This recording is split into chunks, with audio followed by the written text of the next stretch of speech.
Sinasamahan ka ng Diyos kapag lumalakad ka sa katwiran, lumalakad ka sa kalooban ng Diyos, hindi ka lumalakad sa kasalanan. Pwede ka maging preacher vlogger, Christian vlogger, pero wala kang anointing, wala kang pagsama ng Diyos. Pwede ka maging song leader, maging singer, pero wala kang pagsama ng Diyos. Kasi mga taong sumusunod sa linasa ng laman ay makakilala sa gawa nila, sexual na immoralidad, kalaswaan, kahalayan, pagsamba sa mga Diyos-Diyosan, pangkukulam, pagkapuot, pang-aaway-away, pagkasakim, pagkagalit, pagkakawatak-watak, pagkakahati-hati.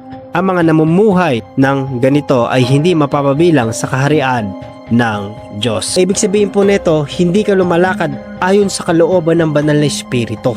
Hindi po ako nangungundina, pero ito yung reality sa last days. Marami pong Christian na gusto lang maging singer pero hindi worshiper. Gusto lang maging preacher pero hindi gustong magpastor. Gusto nila ng popularity, fame, pero walang surrender, walang obedience. More on stage, more on performing, walang surrender, walang humility. Tandaan nyo mga kapatid, ang anointing hindi charisma. Ang anointing is not being good preacher or teacher, even good singer or good dancer, because anointing is God's power.